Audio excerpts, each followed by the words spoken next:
In this interview here, and to some extent in the press conference and in several other interviews, Frank Warren has essentially admitted that it was him, or it was Team Fury, who delayed the negotiations with Deontay Wilder because they were doing the ESPN deal.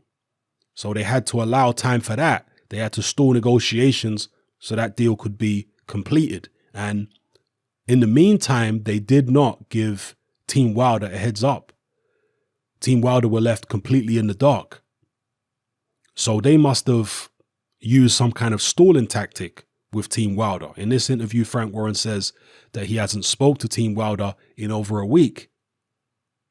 So God knows what they were telling Wilder's team, but they obviously weren't telling them the truth, unless they were saying, we just need some time. And Team Wilder must have been thinking, what the hell? Time for what? What are you talking about? When a week had passed and they still hadn't heard back from Team Fury, they must have wondered what the hell is going on. And now they've found out.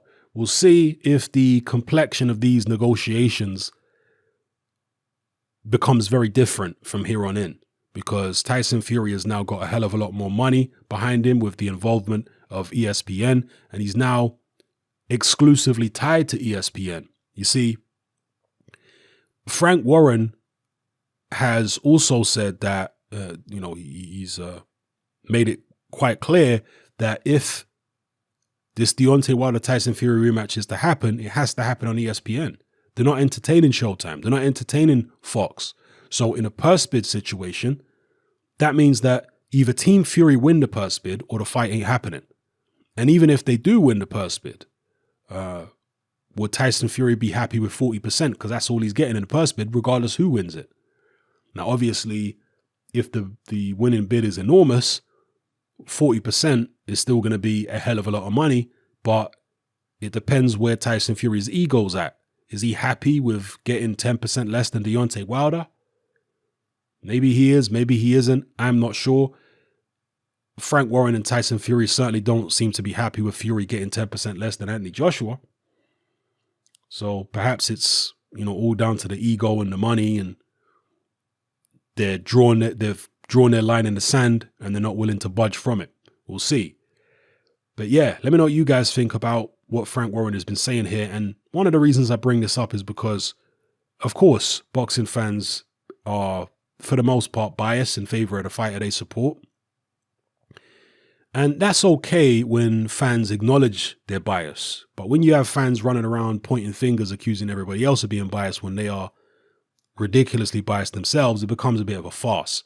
And that's what we often have. And so for the past few weeks, when the negotiations between Fury and Wilder appear to have stalled, you've had both sets of fans pointing the finger at the other. Certainly Fury fans pointing the finger at Wilder's team, when now we know for a fact that it was Fury's team who were delaying the negotiations. It wasn't Wilder's team, it was Fury's team. Wilder had to negotiate. Wilder had to go ahead with his fight because he's mandated by his sanctioning body. Fury doesn't have to go through with it because he's not the WBC champion. So the WBC can't make Fury do anything. All they can do is say that he can only get 40% if he goes ahead with if the fight goes to a purse bid. But if Fury turns his back on this fight and goes in a different direction, the WBC can't do anything to him. They can't strip him of anything. He doesn't have a WBC belt. They can't fine him. They can't do anything to him. But with Deontay Wilder, he is basically obligated to go through with these negotiations. He has to, because the WBC have mandated it. He can't turn away. He has to see this through to its natural conclusion, whatever that may be. Whether it means Fury walks away, whether it means it goes to a purse bid.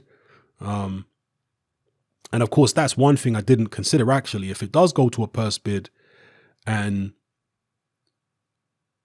Fury's team win, what will Deontay Wilder do? Would he relinquish his WBC belt to get out of the situation because he ain't going to fight on ESPN? Is that what will happen? It's going to be interesting to see. Will Al Heyman really bid hard for the fight? Will he put up, crazy money? How much money does Al Heyman have at this juncture? I know he's got investors and stuff like that, very rich people, but how much do they believe in Deontay Wilder? How much are they willing to financially back him?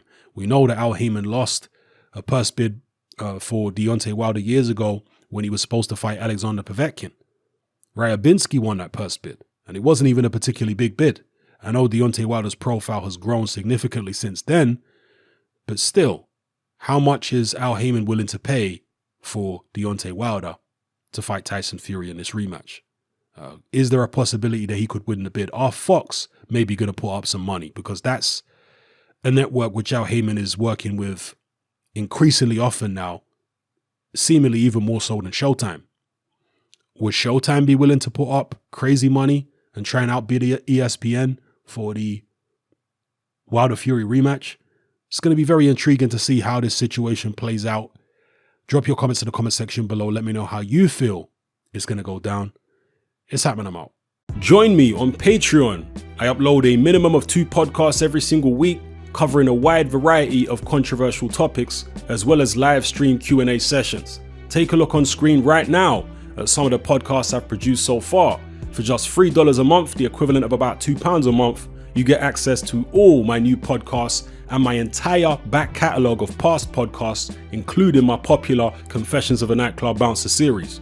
You can listen on your computer or on your smartphone or tablet by downloading the Patreon app from the Google Play Store or the App Store for free. The Patreon app also allows you to download each podcast in MP3. For less than the price of a cup of coffee, you get access to dozens of hours of exclusive content. It's easy to sign up, there's no contract, and you can cancel at any time. So come and join our community of free and critical thinkers by signing up with me here on Patreon today.